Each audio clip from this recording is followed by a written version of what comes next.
Good evening, and welcome back to the Placid Plastic Podcast. I'm Whiskey's editor Lucas, and I'm here with my buddy David.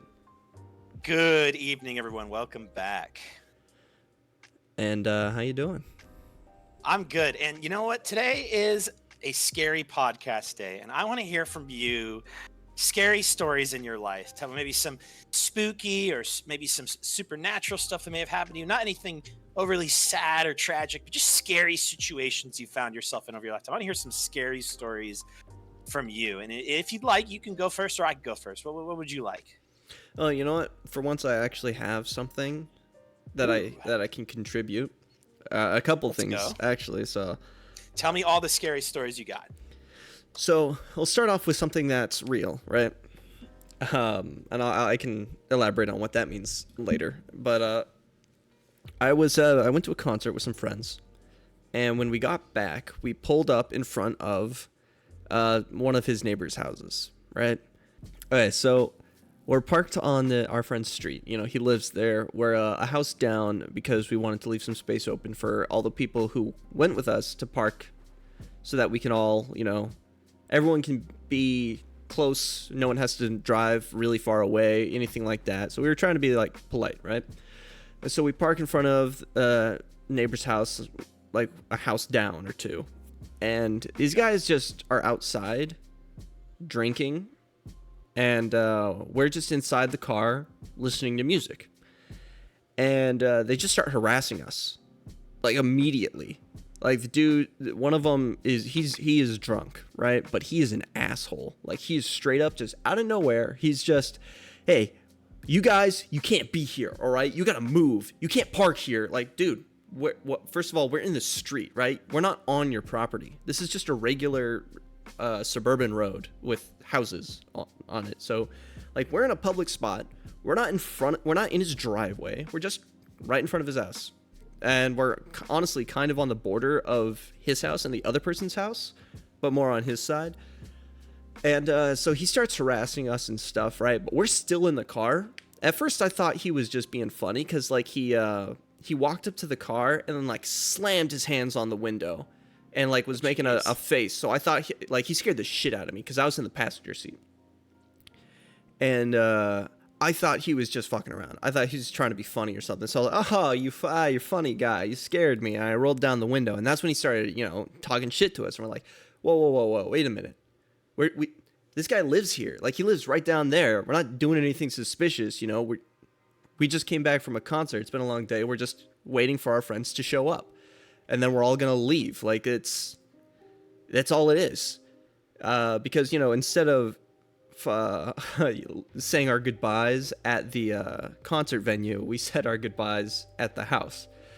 And so that's what we're doing, right? And then at some point, like, he's arguing with us, and he's getting more and more aggressive. We roll up the window, and he tries to yank the door open, like right where I am. And this is a big dude. He's not like me. He's not like this scrawny guy. I was much scrawnier then too. Like, if you thought I was scrawny now, like, man, I weighed 30 pounds less. And no, I was terrified. I thought he was gonna beat the shit out of us.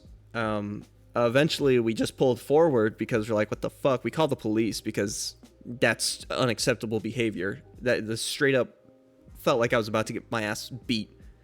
He's banging on your window. He's asking for something. Yeah, he's really just a drunk asshole. And the other dude, like, he comes around, talks to our other friend who's driving, and he's a little more level-headed, but he's still kind of being an ass. So, like, yeah, we got your license plate, we know your car, so if anything happens in this neighborhood, like, you guys can't pull anything. It's like, we're not fucking doing anything. Like, what else do you need from us? Like, we literally walked into the house afterwards, like, dude, fuck those guys. And apparently, those dudes, especially the one guy, they've gotten police complaints or complaints through the police, whatever, multiple times. So this guy's known for being a piece of shit. And so that was terrifying. That's scary. Now, it's not spooky, ghosty, but, like, it is scary. It scared the shit out of me. No, I was nauseous from that. And no, it was not a good time. That was the real scary thing that's happened. Uh, the other bit is more of a general thing. Like I have a very active imagination when I sleep. Hmm. So I have a lot of dreams that are usually awesome. Like they're super cool. They're adventures. It's it's like playing video games in my brain. You know, it's the alternate reality that I love to live in because it's so much cooler, and I don't have to pay rent. The the downside of that is that my hyperactive imagination will sometimes, only when I'm in like a sleep state, I'll hallucinate. Like, you ever wake up and think you see something? It's like that, but I'm actually staring at something for like what feels like 10 to maybe 20 seconds before it fades away into what I'm actually looking at. So, this one time when I was living at a friend's house, and sleeping on he had like this rollout bed, you know? Yes. And so I was staying there kind of on and off because he got me this job and all this stuff. So he had this chair that was the chair he used for when he was like on his computer at his desk, whatever, right? And we had all our jackets kind of just hanging on it. And I woke up in the middle of the night because, you know, you have that sleep, oh, something's watching me. And I look straight at it. And I think I'm staring at, like, The Grudge or something. Like, this girl with her hair over her face, wearing, like, white or something, like, just staring right over, looming over me. And I'm staring, I'm like, oh, fuck, what is that? What the fuck, what the fuck, what the fuck? And then eventually, my eyes adjust and I actually see what I'm looking at, and it's just this chair with coats on it. And I have had this kind of experience multiple times for various different things. Like another one at this apartment that I'm currently living in, actually. This was early on.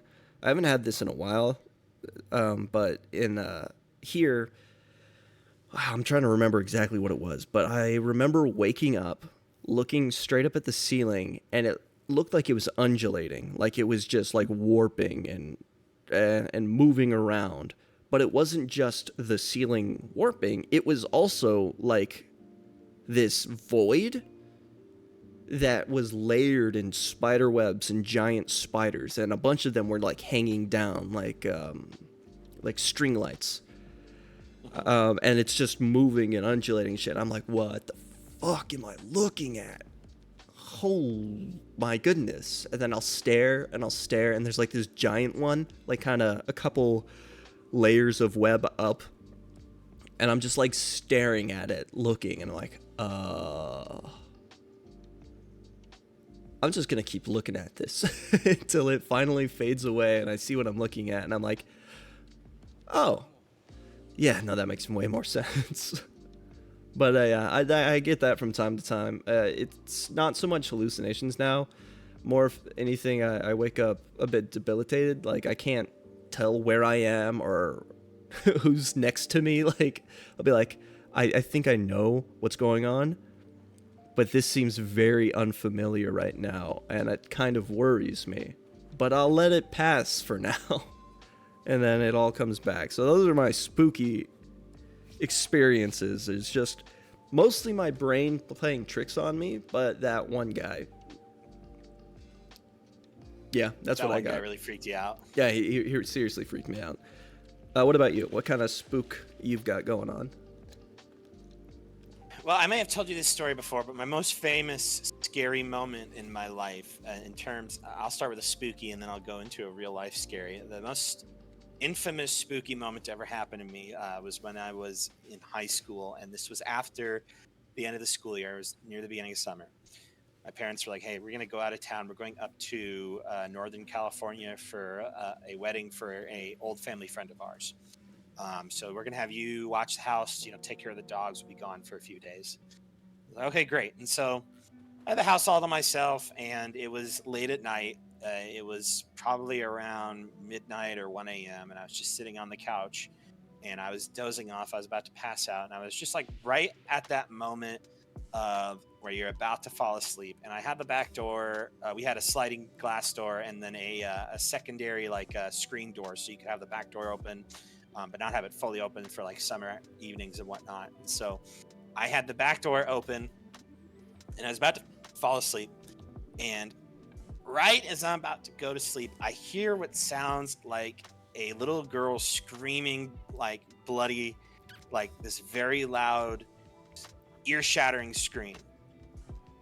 And I like shoot up, and I'm staring at like nothing but darkness because it's, you know, I don't have a light on in my house, and I'm like, did I just imagine that scream?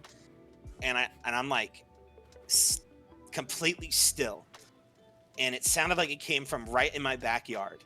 And then I hear the scream again, and it literally sounds like a high-pitched, shrill scream of like an 8-year-old or 9-year-old girl like screaming at the top of her lungs. And I'm like, oh my god, that's coming from right outside. And like I start like I'm like shaking. I feel sick to my stomach. I'm like, somebody is getting murdered right outside my door. Like this is horrifying. And of course it's pitch black in the house, and I go to like reach. I have my phone. I grab my phone. I have my phone in my hand, and I'm like, I'm gonna have to call 911. Like this is insane. And I grab like a large kitchen knife, and I'm like, I have to see. Like part of me is like, I have to see what is going on outside. And I'm like, I am fully expecting to turn on the patio light and see like somebody being killed in my backyard, because it sounds like somebody's like dying and like screaming for help. And I'm shaking, I'm sweating, I'm like, I feel like a pit in my stomach, and I'm just ready for whatever I'm about to see. And so I turn on the porch light, and I see my cat completely obliterating this rabbit, like just tearing into this rabbit. And our cat was an outdoor cat, so he would frequently go out and just do his own thing in the neighborhood. And I guess what I had figured out was that when rabbits are in danger of being killed, one of their defense mechanisms is screaming. And so the noise that I had heard of these two shrill screams were the rabbit trying to scare off my cat. My cat didn't care because he's killed more rabbits than, you know, he probably like hundreds of rabbits in his lifetime. He was insane. Your evil cat or and rabbit so, yeah, murdering cat. Yeah, he butchered this rabbit. And so that the screams that I heard, and I was like so sure somebody was being killed. Something was being killed, but it was the rabbit. So that's my most infamous spooky, like, oh my god, I'm about to witness a murder. Like I had 911 like ready to go, and I had a knife in my hand, and I was like, I'm gonna turn on this light and somebody's gonna be being killed in my backyard. But no, it was just my cat killing a rabbit. And yeah, that was wild. And unfortunately, my cat's favorite thing to do is once he killed something, he'd bring it up to the patio door, like, look what I got. And so I had to deal with that. And so that's my supernatural. I've had a couple other moments. Like I lived in a college house that was very old, and it was old and kind of like almost run down, and the rent was stupid cheap, which as a college kid, you know, I'm all for. But because it was so old, the foundations would often creak and settle. And so there was one weekend where I was by myself, and there was 4 people that lived in the house. So it was a big house, and the other 3 were out of town, and I was just by myself playing a scary game late at night, and I kept hearing like creaking noises. And the way my house was situated, it was the living room, a very long hallway with all 4 separate bedrooms, and then leading into the kitchen and bathrooms. And so if it's late at night and you don't have the hallway light on, it is pitch black down this hallway. You can't see a single thing. And there was one night where I was playing this game and it was by myself, and it sounded like somebody was walking down the hallway. Like it literally sounded like footsteps down the hallway. And I stopped when I paused the game, and I thought it was one of my roommates trying to scare me, like, you know, pulling a prank. Yeah. And so I'm like, hey, you know, I hear you, and no answer. And then I'm like, hello, and no answer. And I'm like, maybe I imagined it. And I start playing the game again, and I start hearing like it sounds like somebody's walking down the hallway, and I'm like, and I paused the game, and I'm like, hello, and nobody's there. And I'm like, oh no. And I'm like, don't tell me somebody's here that's not supposed to be here. And I get up and I slowly walk over, and luckily there was a light switch. It was situated where you could turn on the light switch and peek around the corner, see if anyone was there. And so I turned on the light switch and looked, and nobody was there. And I was like, what the hell? And I turned off the light, went back to gaming, and then 30 minutes later, the exact same sound sounded like somebody was walking towards me. And I'm like, this is freaking me out. And just that house creaking and settling always freaked us out. Like it really was. It really was scary because it sounded like somebody was like sneaking to come and get you. It was terrifying. Yeah, no, I think you were being haunted actually. We played our share of Phasmophobia, so yeah, I should have gotten the EV and the temperature and seen what type of ghost it was. But yeah, that was definitely scary because it for sure sounded like somebody was walking towards me, and I'm like, am I gonna have to fight? Like, am I dead? Like, what is going on? And so there was that, and that's it. Go ahead. I was gonna say, that reminds me of I was watching this video a few years ago. This was a Markiplier video, right? He was playing some scary game. I think it was a Five Nights at Freddy's thing. I'm sure.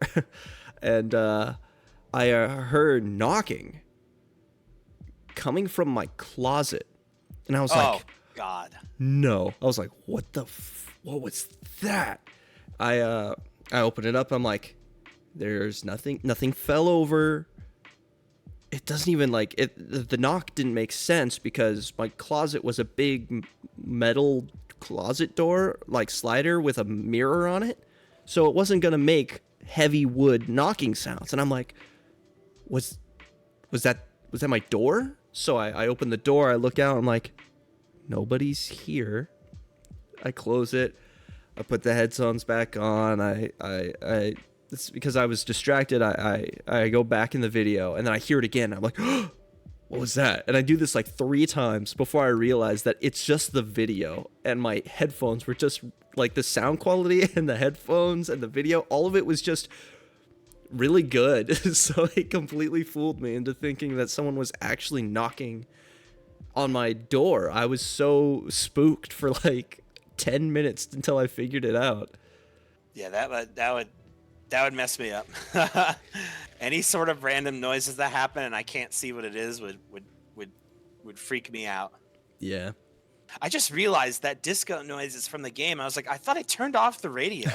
Yeah, no, it's disco. Why duck. is it still playing? What is this duck doing outside? Which one? This white, the stitch, the one with the cut marks on it next to my duck. I don't know. I don't even know how it got out of there. That's wild.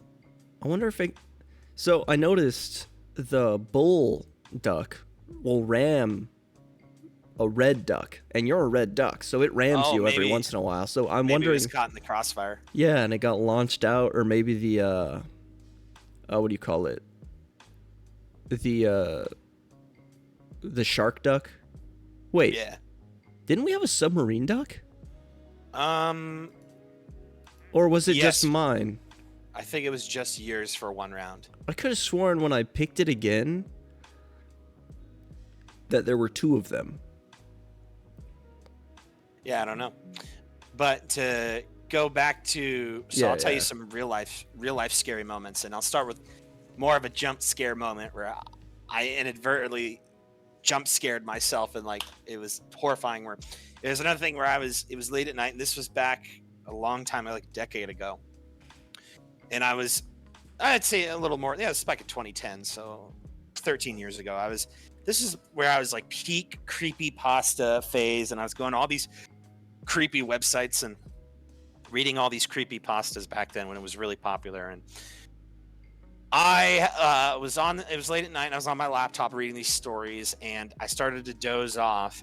And because it was a scary website, they would have ads for other scary stuff, whether it was an upcoming horror movie or a scary game or whatever. And so I guess what had happened is I'd fallen asleep, either like my hand had pushed against the mouse pad or whatnot, but I guess my mouse had hovered over an ad for a scary movie, and the audio kicked in, and it got to a point where I guess the woman in the ad screamed, and I had my headphones in, so you can imagine sleeping and you get woken up by a woman screaming. So I shot up, and I was like, oh, and I was like, what the fuck? What's going on? And and I like ripped my headphones out of my ears, and I was like, what's going on? And I almost dropped my laptop on the floor. And so yeah, I got jump scared by this damn horror movie ad. I don't remember what the movie was, but I just remember getting shot awake by this woman screaming directly into my eardrums. Oof. And so there was that. Another instance of real life, like, oh shit, this is horrifying, would be back in college. I was hanging out with some of our friends. This is freshman year. I was hanging out with a group of friends, and a guy who was kind of like an acquaintance of the group. He kind of hung around us, but nobody was really like good friends with him. We're playing Mario Kart, and he pulls up into our dorm room, and he's like, "Hey, a couple of my friends found an abandoned house down the road with a bunch of cool stuff in it. Do you guys want to go and explore it and see what we can find?" And we're freshmen, first semester. This is first semester, so we're all like, brand new, trying to like fit in and be cool. And so we're all like, "Oh yeah, sure, let's go do it. This sounds fun." And this was like Friday night. So we all hopped in my buddy's truck, and we drove about 15 minutes down the road, and got to this house that, the windows were busted out. The front door was wide open. The grass was extremely overgrown, and the house looked dilapidated and looked abandoned. So we were like, okay. And one of my buddies, of course, because it's South Texas, was packing. And so he's like, "Don't worry, if there's any homeless people or crazy people, I've got a gun." So we're like, okay, we feel pretty good. And it's me and 4 other guys going inside this house. And it was a 2-story house. And sure enough, like the lights didn't work. The electricity wasn't on. So we had flashlights, and we started exploring, and we all kind of grabbed something cool. I grabbed a mug that said Medieval Times California, since I was the California guy. So it was a nice little, it's a little call back to my home state. And then I grabbed a model ship in one of those glass bottles of the Santa Maria. And some of my other buddies grabbed a bunch of stuff, and we got back in the truck. And I kind of looking back, I remember there was definitely like drug needles on the floor. And so it was probably somebody's drug house or of similar nature. And so we go back, and the night goes on, and the next day rolls around, and we're all hanging out again in my dorm room.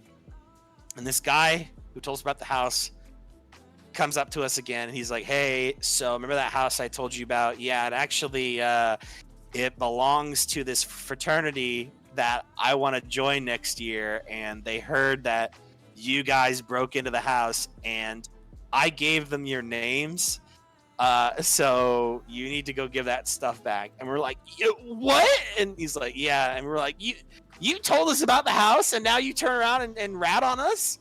And he's like, "Yeah, sorry, I just really want to join this fraternity. I want to get on their good side. And so, yeah, they know who you are. They know your dorm numbers.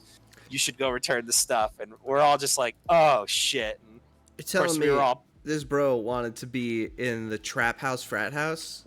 Yep.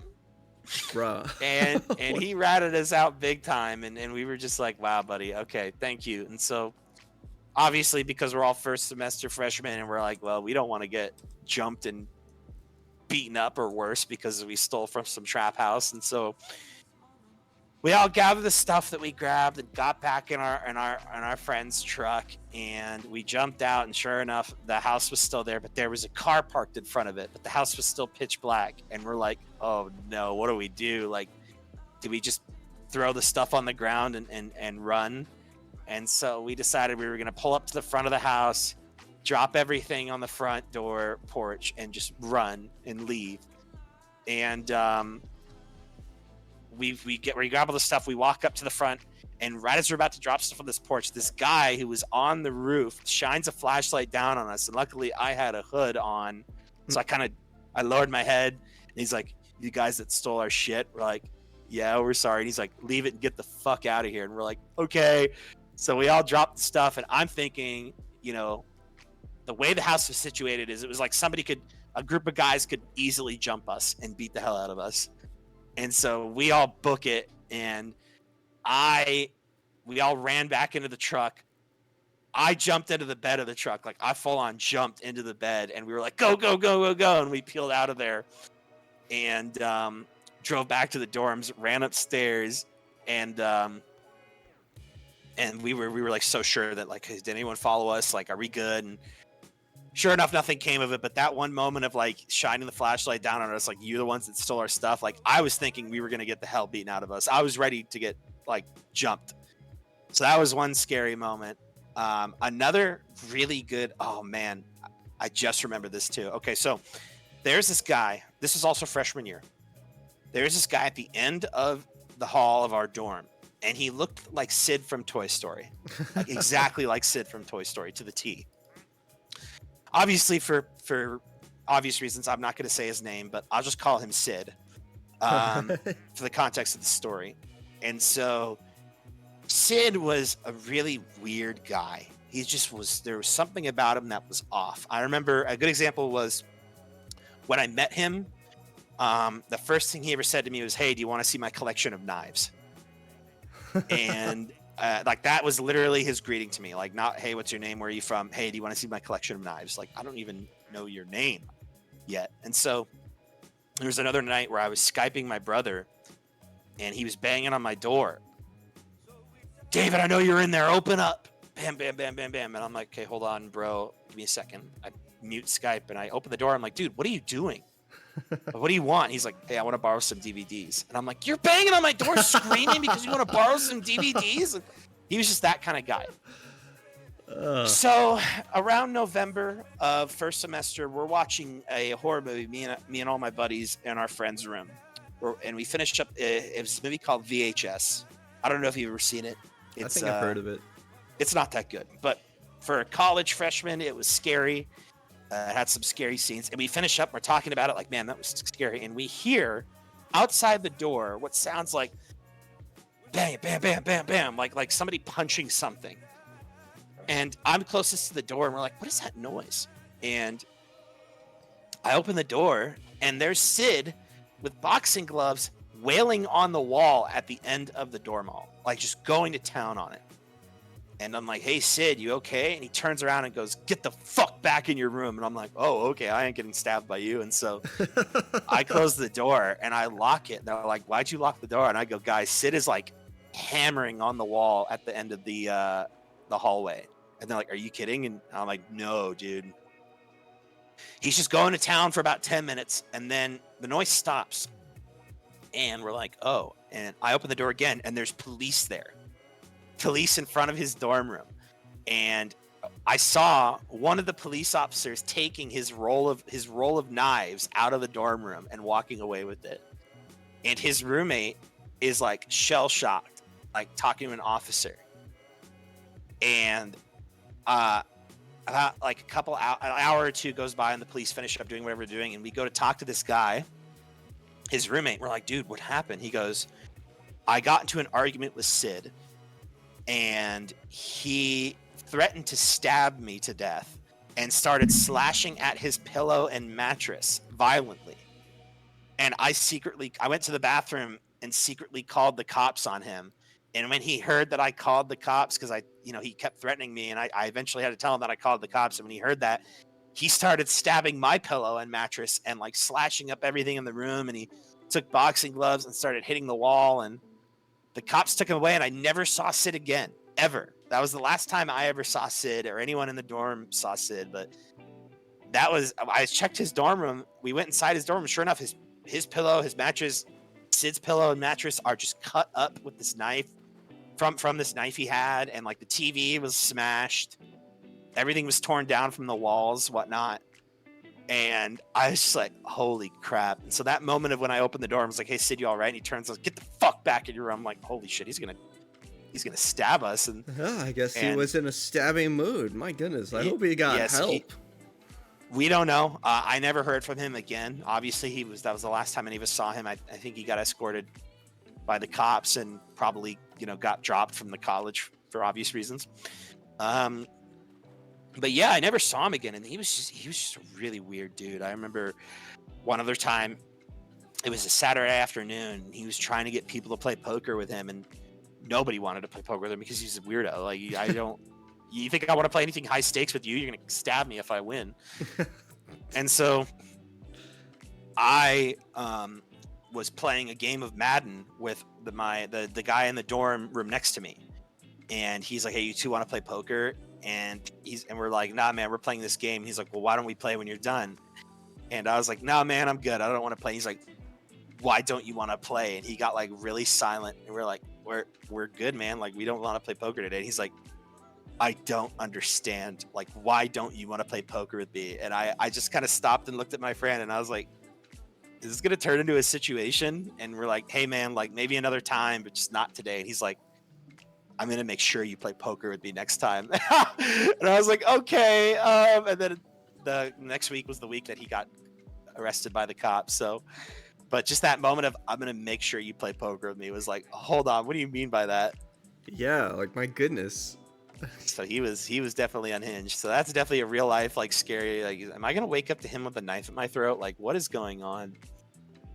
Man, And yeah, so he was wild. So that's a good example of some real life scary moments. And I want to circle back to my first scary story of my cat killing that rabbit, because I have another good story about that cat, and I'd like to. I don't know if you have any funny pet related stories, but one story that reminded me of when I talked about that scary moment. So my cat is a very proficient killer of anything small, whether it was squirrels, rats, bunnies, uh, birds. He killed a couple birds.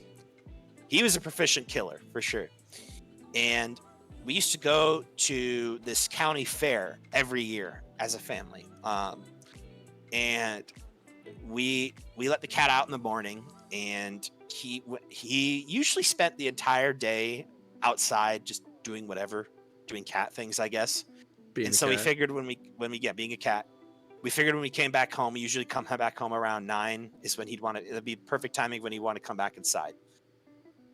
And so we come back, we were gone for the entire day. We leave at like 9 in the morning and get back at 9 at night. And we got to let the dogs out.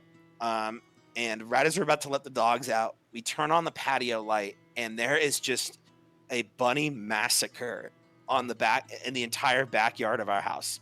There's bunnies that are cut like wide open with their guts hanging out. There's bunnies missing their heads. There's just bunny heads missing their bodies.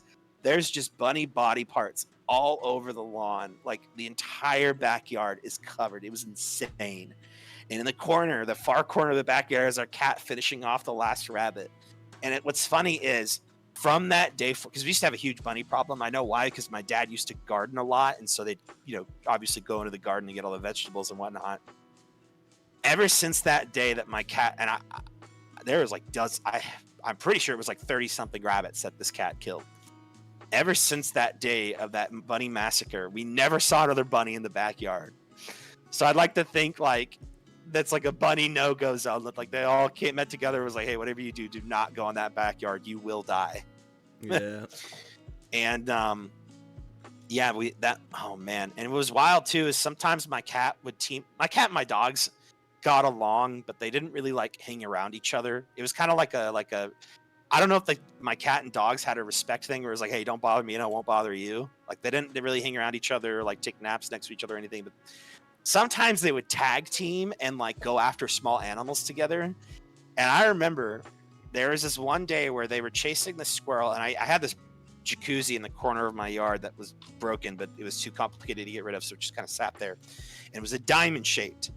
And my cat, one of my dogs, was chasing the squirrel, and I don't know how they figured out to do this, but they decided to herd the squirrel towards the jacuzzi. And my dog took one angle, and my cat pivoted immediately and took the other angle, and they flanked the squirrel and just boom, just absolutely obliterated it using this flanking maneuver. And it was so wild to see. I've never seen pets coordinate that before, and they just obliterated the squirrel. And I was like, well, that was a sight to see. And sometimes they would like they would do that all the time, where they would like use objects in the backyard like trees. Or when I was little, I used to have a swing set, so they would coordinate and like, I don't know if they had like this, I don't know what's going on in pets' minds, but they just figured out like, if I go one angle and you go the other, we will catch this thing. But they would team up and just I remember just as a kid constantly having to clean up dead animals, because they would always bring it to the front, or bring it to the porch, like, look what we did. And man, my cat was insane when it came to little animals. So that horror story reminded me of my cat's bunny massacre. And I don't know, have you ever had anything like that with any pets where they're really good at hunting small animals, or just funny pet stories in general? Like, do you have anything like that? Nah, I can't say I do. I had a dog, um, sometime around middle school, high school. He uh, he wasn't very good at anything. He's a chocolate lab, Mm. so chocolate labs kind of get overweight. So he got fat, and that he nothing interesting really about how he acted or anything like that. And the cats that I have, I mean, they won't shut up, but that's about it. Like, I'll Chicken tell you. hides when other people are over, and Waffles talks at any given hour. I'll tell you one more cat story about this cat. So, as I mentioned earlier, he was an outside cat. He spent the majority of his time outside just doing cat things.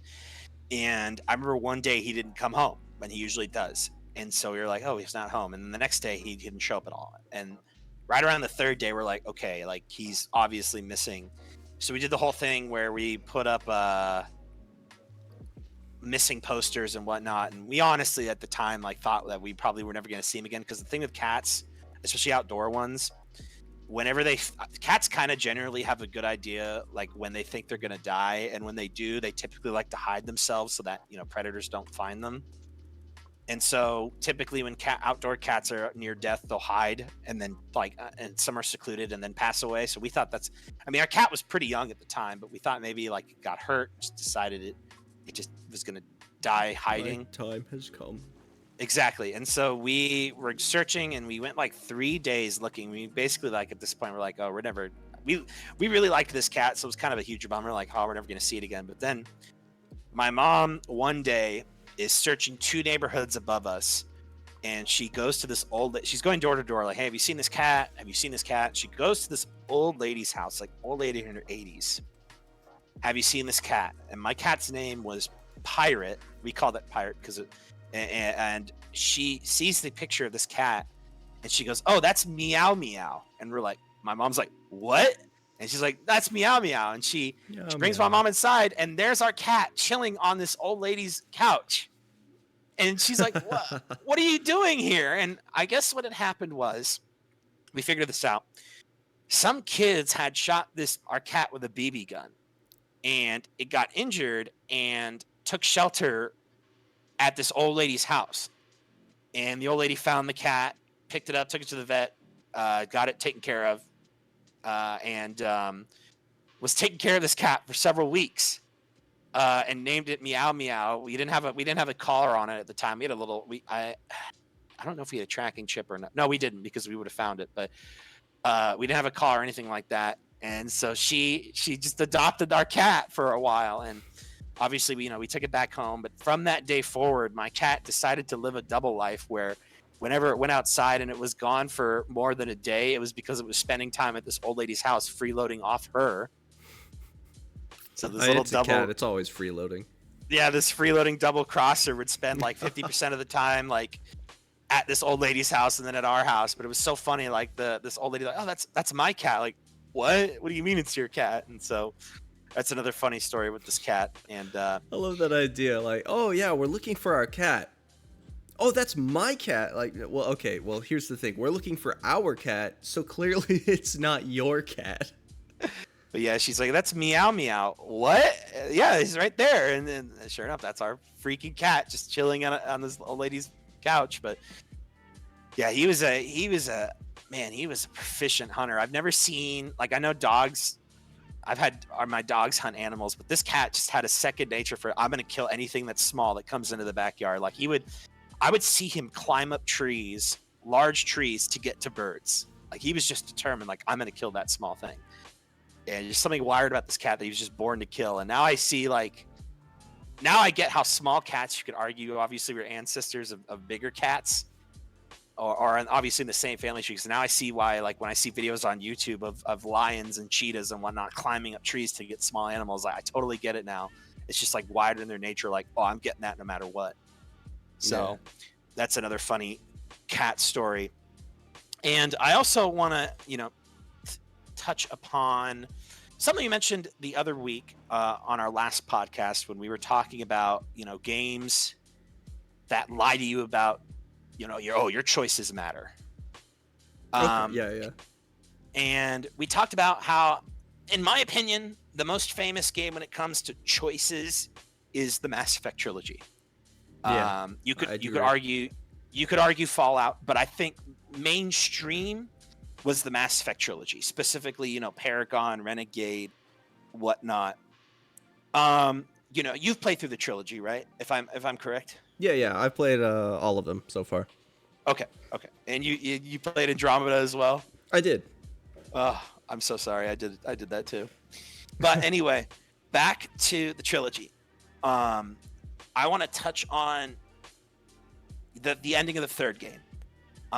Obviously, it's very infamous how badly the ending was received. You've got your 3 color choices. You pick blue, green, and red. All that you did in the 3 games, all it amounted to is pick your color ending. And it was so bad that people, obviously wanted things to be different. I mean, how could these 3 games and all these hours and hours spent just amount to this crappy ending? And I want to ask you, if you could go back in time to 2011, 2012, when they were making the game, how would you make the ending to Mass Effect 3 different? Wow. What would you do differently?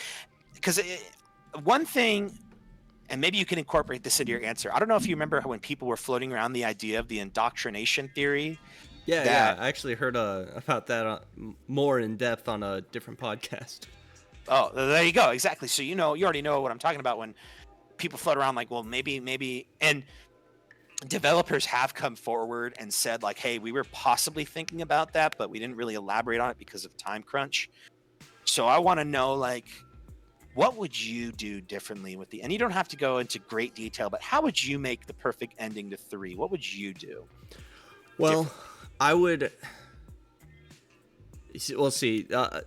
It's hard to say what I would do because what I'd want to do is obviously with an unstoppably massive budget is take as many possible routes as possible. But in a more realistic sense, I would probably simplify it to not simplify it from where it was, but simplify it to each ending. So you have the 3, right? Mm-hmm. Each ending would have 3 possible branches attached to it, and it wouldn't be the same ending. It wouldn't be you pick this and then it picks one of the 3 that you do. It'd be more in depth than that. Like your actions up to this far would have diverged at some point, I would say, in the final quarter of the game. So that entire section of the game would be different based on how you played the other 2 games, or however you input how you would have played those 2 games through like the way they let you start the game and pick your past and how certain things happened. So I would take the concept that you have 3 primary endings that are either Reapers gain control, you gain control of the Reapers, or you wipe them out, right? That was the 3 endings. Okay, yeah. It was destroy, synthesis, and control. Okay, yeah. So I would take it so that each route would be more than just a single decision. It's based on let's say like an equation of the decisions you've made to this point, and it would give you a final like option hidden as what would move you to that final choice. Sorry, I feel like I'm saying things, but it's not actually very clear what I'm saying. No, I understand. Yeah, so you have all these decisions you've made throughout the games, and those add points to an equation. And based on that equation, it would pull you in one of 3 directions. So the final thing that happens would be on the 3/4 mark or something like that, and that would that decision you could essentially make to push you in one direction or the other. So it put you on a borderline of your choices. And then your final choice would still like put you into that final set of one of the three. And then when you get into that, then it opens up 3 more paths of that option. And that would have things that are taken from your actions throughout that game specifically. Not the other 2, just that final game. The other 2 games lead you into the main set, and then what you did in that game leads you to the final set. So you would have 9 endings. All right, wait, let me rephrase that. You have 3 endings, 3 variations of each ending, and then even further smaller details through each variation of those variations, right? Okay. So if you have 1, 2, 3, and then you have 4, 5, 6 for each 1, 2, 3, those would have their own details on the 4, 5, 6 that are different than the them by themselves. Yeah. Okay. So it would make it so that you have more control to an extent, but to make it so that like a lot of people like to play games so that they can get every ending by just one final moment. And I've done this before, like in like a Fallout game, or like in Fallout New Vegas. At the end, somewhere you can decide who you're gonna side with, and at the very end, you can choose like a binary option. It's either this or it's this. And you make your save, you would choose that option, you get that ending, you reload the save, you choose the other option, you get that ending. That way you experience both endings. I don't mind being able to do that. I don't think that's a bad thing. But for a game that's supposed to emphasize your choices, I think that takes away from what the game is intending. So that wouldn't be necessarily possible. Okay. You wouldn't just be able to say, I want this ending. Okay, now I want this ending. Now I want this ending. Like, you could do that to a point with the that one singularity moment where you get to choose of which of the main 3 endings, but the 3 sub endings from there, those would be dictated by your actions throughout the game. So you'd have to play whole run through. Like, you do your whole Renegade, you do your whole Paragon, and then you have your whole in-between, and then you have your in-between of both of those for either way. Like, you have those options for all 3 of them. And those would all each give you different things. And then what matters at the very end, like the small details, like, you punched the reporter. And you see a thing about that. And that could be consistent through each one of those endings, each of the sub endings, because that's something you did, or it's something you didn't do, or, all that stuff. So I would have it so you would push the endings to be split from the initial basic choices. Would you still keep the 3 endings, but just tie them based on your morality bar and the choices you've made, or would you add other additional endings? Well, so that's the thing. I would have the 3 endings as they had them. Sorry, no, I take that back. Not as they had them. The 3 concepts of what they had. The synthesis, the control, and the destruction. Those would be the final major endings. Those would stay. Okay. But the way you achieve them would be different. It wouldn't just be pick a pillar. That'd be stupid. It would be more interacting and progressing through the story like you should, instead of just choosing. And that would... You'd pick one of those endings based on your actions, and then the final ending is based on your interactions throughout that game. So it would still fall into that category. Like, say you everything you do is based on the synthesis. And then you get to the synthesis point, and now you have those 3 sub endings. Those are the things that you actually get more of a choice of what you want to do. And then, that's not true. That's the opposite of what I've been saying this whole time. You choose the synthesis, and then the sub endings within synthesis are what occur based on how you've played.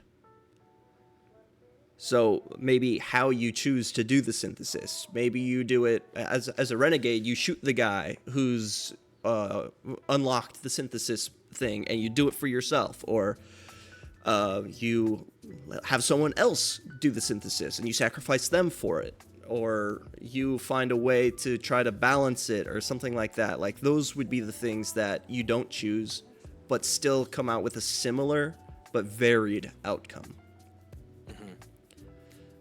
Would be how I would try to handle it. Okay. What would you do? So, I. First of all, I would redo the entire Retake Earth section, because that whole final hour and a half of gameplay is just garbage. You can obviously tell that BioWare was pushed for time, and they saved the whole Retaking Earth finale for last. I mean, if you go back and you replay that last section, it is bare bones. The entire last level of the game is just corridor shooter after corridor shooter. It doesn't feel epic.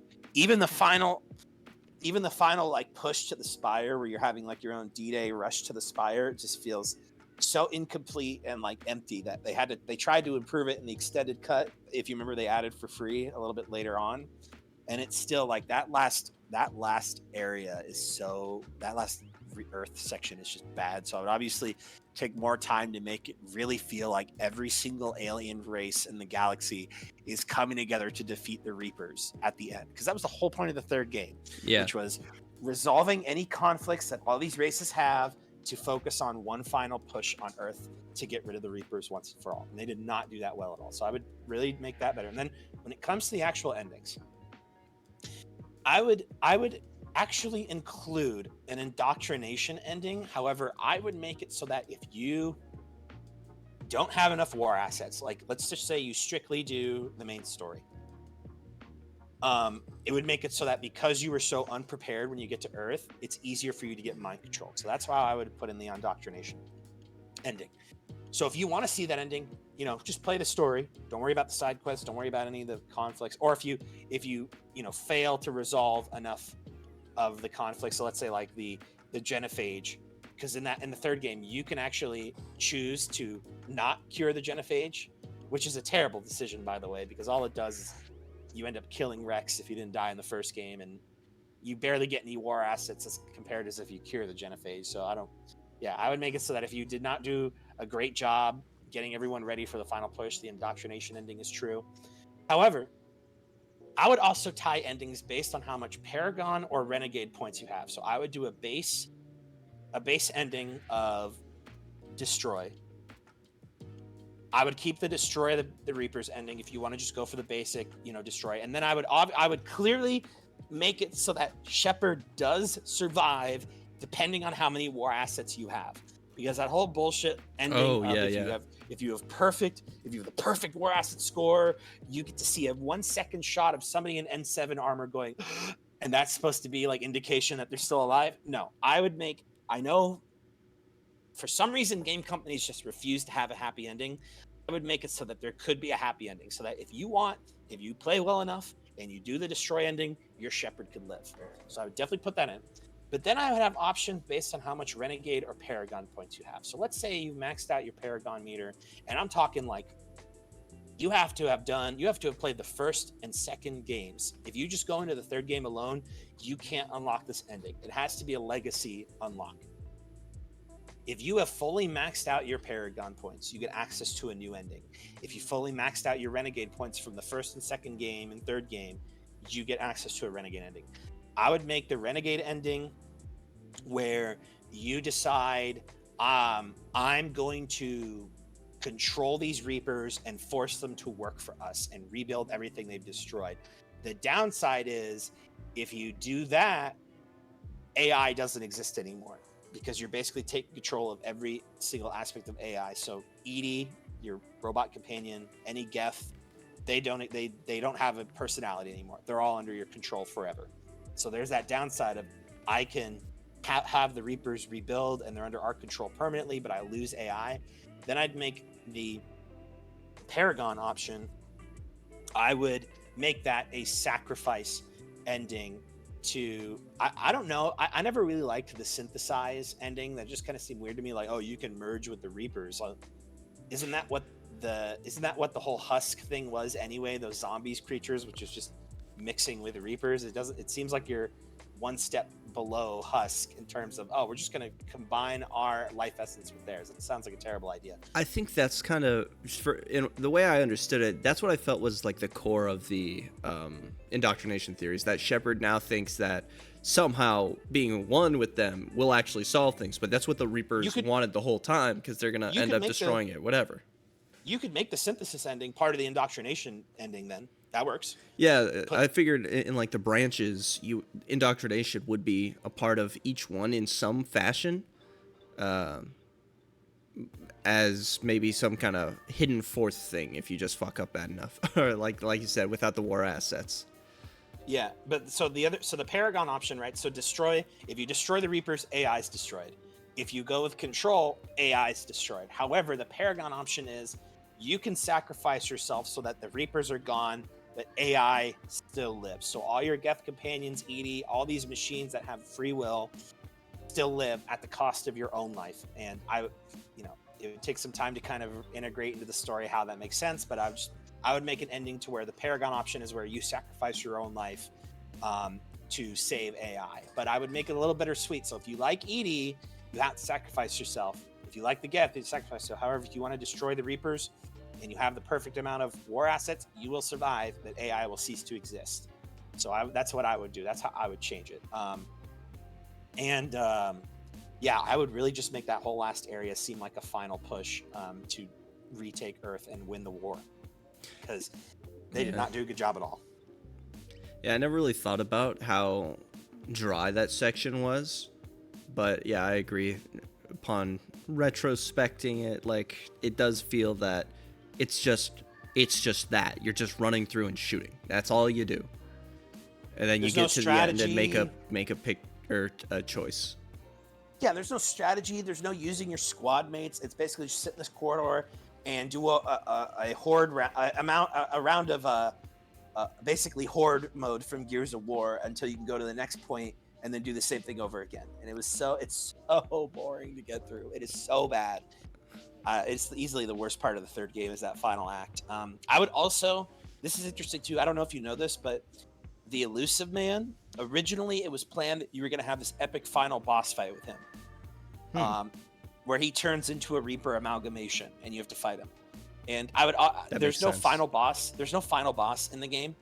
Whereas in the first game, the final boss is Saren. Mm-hmm. And in the second game, you fight that collector Terminator looking thing. Yeah. But there's no final boss in the third game because they ran out of time. So I would easily put in some sort of final boss and I'd make it similar to Saren, where if you convince the Elusive Man to, do what Saren did, which is, hey, you gotta atone, and he decides to, take his own life, you only have to fight one stage of the final boss. But if you don't convince him to take his life, you have to fight 2 or 3 stages. So there is that trade-off. But I would obviously have a final boss there because there's no final boss in 3, and it's very anticlimactic that the last part of the game that you do is a bunch of horde mode shooter sections, and then you have to listen to some stupid kid amalgamation or the Reaper. Yeah, and he's like, and he's just trying to. It's like the end of Matrix Reloaded. I don't know the last time you see Matrix Reloaded, but the part where Neo meets the Construct AI, and he's just going on about the history of all the Chosen Ones and the history of the Matrix, and your eyes glaze over because you're like, I don't know. Oh, you mean the Architect? Yeah, the Architect. Yeah, that whole section, your eyes glaze over because you're like, what is he talking about? Can we go back to the guns and the action, please? And that's how I feel. Yeah, ergo. Nonetheless, yes, exactly. That whole section sucks, and it's so boring because they're trying to wax philosophy, and all it comes across is a word smoothie. I don't care about the history of the Matrix. I want to see Neo do cool stuff. It's like Mass Effect 3. I don't care about this dumb Reaper construct telling us about the cycle must continue. There's too many people, and I got an achievement. Way to the shore. Nice. And then Thanos snaps. Yeah. I hate the ending of 3. It's so bad. And we talked about this a while back, but oftentimes a lot of people with things that like way back 10, 20 years ago, people saw them as bad, whether that's the prequel trilogy of Star Wars or a certain game. And then decades later, like, well, actually, it's good. I can proudly say I have never seen anyone say, well, actually, the ending to Mass Effect 3 is underrated. And you know it's bad when nobody, even over a decade later, they're like, yeah, the ending to 3 was shit. And that's how you know it was trash. Like the fact that everyone's like, yeah, no, BioWare was obviously pressured by EA because EA sucks and is terrible. And they're like, hey, you need to get this game out by Christmas now. So that's why, oh man. And if you go back and like research all the cut content, all the stuff they had planned, and like one of the scummy things that EA made them do, which was, if you remember, the Prothean partner that you get, Javik. Yeah. He was supposed to be part of the base game on launch, but then EA last second was like, no, you know what? People have been wanting to see a Prothean for years now. Let's take it out of the base game, keep the code on the disc, but force people to pay day one DLC in order to access this partner. Talk about a scummy trash EA move. Like, oh, you put this on the base game? No. Let's take it out, make them pay 10 extra. I think it was like 10 or 15 bucks. And obviously people are going to buy it because it's a Prothean. I get to see a real life Prothean after all this time. And and of course people complain because you data mine the disc and you're like, wait a minute. The code is already on the disc, but they just locked it away behind a paywall last minute so they could squeeze more money out of people. Yeah, it's pretty trash. EA sucks. That's the lesson I want. The audience, everyone watching this podcast, I want you to take away one important thing that we've ever told you. EA sucks, dude. I hate EA. Now, I'm not about to defend EA because they've been doing that shit for years. I mean, The Sims 4, if you wanted to buy all the DLC, every piece and pack that is the game at base price, you're going to spend thousands of dollars. There's just so much that they just cram, or no, they avoid cramming in so that they can have you cram it in later. Like, they build all these features and things that work well with the game. It's not like they're building a new game. They're adding mechanics with a DLC, which is crazy to me. Like, if you bought, let's say you're playing Mass Effect, right? And now there's a DLC that unlocks the ability to use your tech abilities. Like, come on. Like, are you kidding me? That's ridiculous. That's an entire new thing, and you're just locking that away. That's something that should be part of the game. If you want me to buy... pay extra $20. If you want me to buy, like, extra assets, extra paint colors, scenarios, sure. I couldn't care less about the scenarios in the first place. But, like, the gutting out... not just features, but straight up mechanics from a game so that you can charge money for it is garbage. But I will say, what they've allowed to happen for their most recent single-player games, being like the Jedi games, the Survivor or Fallen Order and Survivor, they have like the extra DLC for cosmetics. Like, oh, you can get some lightsaber parts or colors or a poncho or something.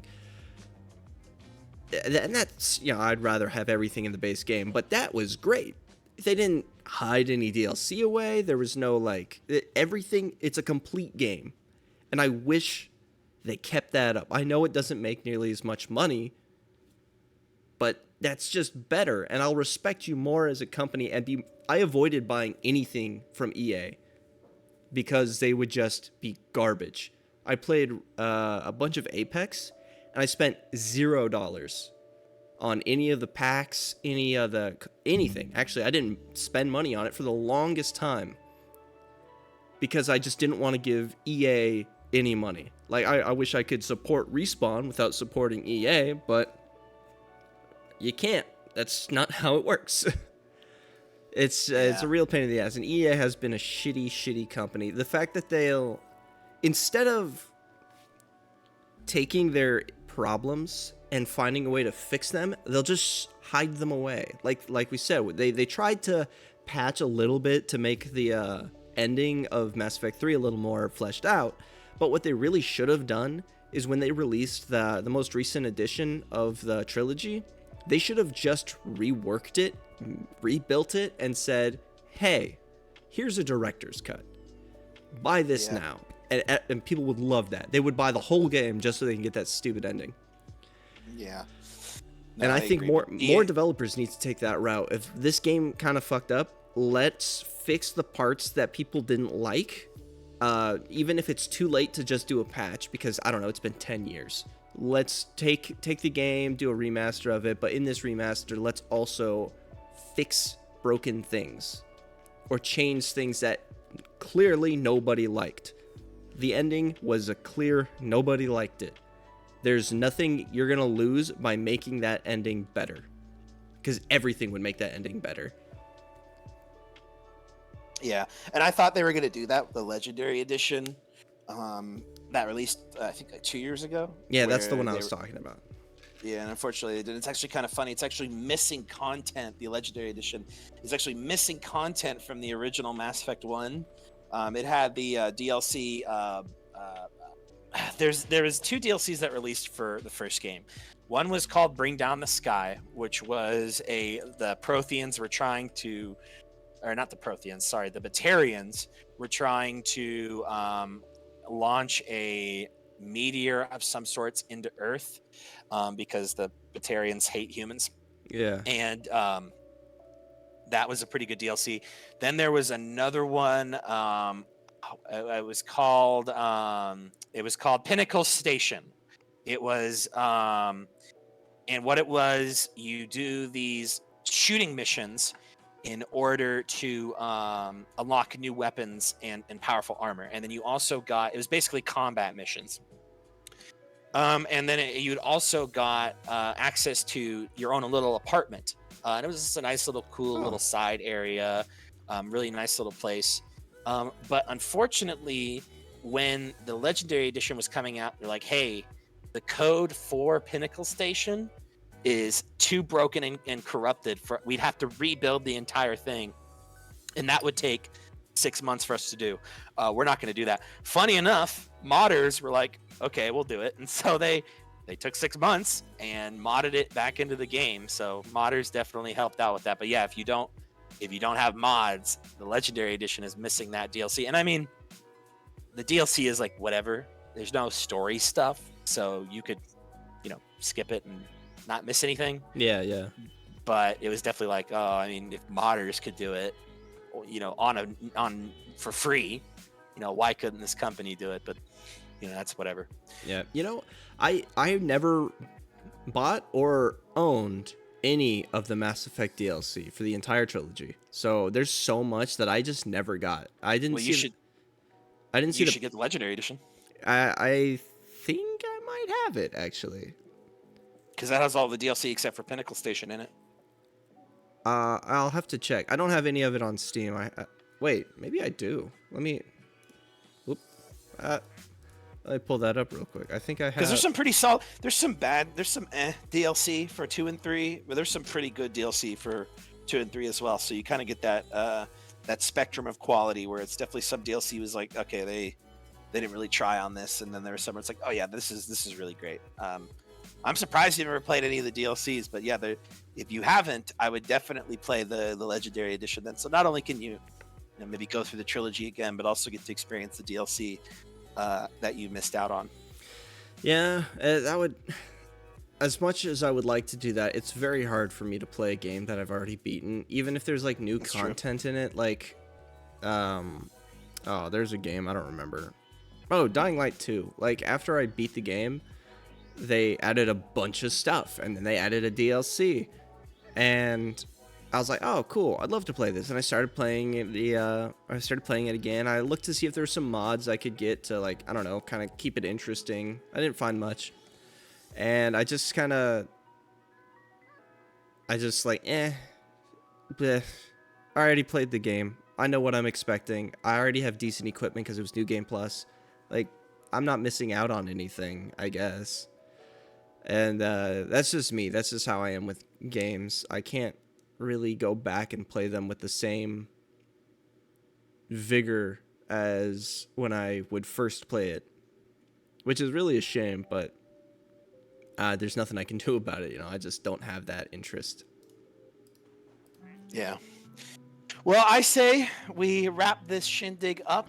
Yep, it's about that time. It's about that time. So. I have completely lost track of how many ducks have been added. I saw that we're about 61 ducks. It'd be nice to get to 100, hopefully in the next couple episodes. Oh man, at this rate, who knows? Yeah. Well, why don't you go ahead and take us home, Lucas? All right, so you picked some kind of red duck, right? So yeah, I just picked the plain old red duck. We've got little babushkas. We got anime. Let's see. Oh, we've got this secret duck with the equation on it. Oh, it looks like it just says find the who. I'm not sure what that's supposed to be about. We've got egg on my face. I like that one. That's cool. Yeah, that's a nice. Oh, it's got some nice textures on there too. Let's see. What is this? Just a pure black duck. Mm-hmm. Well, there you go. There you have it. What? Am I? Oh, is this the ninja? Yeah, that's the ninja, yeah. Oops, he went away. We have this teal duck? I'd say mint green. Yes. Oh, yes, mint green. Where did the ninja go? Here he is. Yeah, he's been turning into wood here and there. And if you click the wood, it just disappears. I thought there was more than that. Wait. Okay, black. Wait. I'm looking at nothing again. He pops in and out. He disappeared and then popped behind me. So I think he just does that. Oh, but it might be a glitch too. Since he came back. Oh yeah, is there supposed to be something here? Maybe not. Anyway. Yeah, back to the watermelon. Mint watermelon. I feel like there was another one. Well, one just popped in here. There's we got the we have the hearts, the cards, the playing card ducks. So we have the spades and we have the hearts. Nice. And then the camo duck just dropped in. Yeah, there's the camo duck. A lot of interactions I didn't see before. So the disco duck, when next to the disco dancer duck, the disco dancer will just start spinning. Nice. That's awesome. And let's say a bunch of them are flammable now. So that's cool. Alrighty. Yeah, that's it. All right, well, thank you guys so much for tuning in this week for the Placid Plastic Podcast. If you guys want to see more of my stuff, hit subscribe. If you want to follow this podcast, it comes out every Wednesday, ideally. And like the video, hit subscribe, ring the bell for notifications if you like those. And share it with your family and friends. Yeah, share it with your friends if you want to help us grow. But thank you guys so much for watching. Catch you in the next one. Bye, everyone.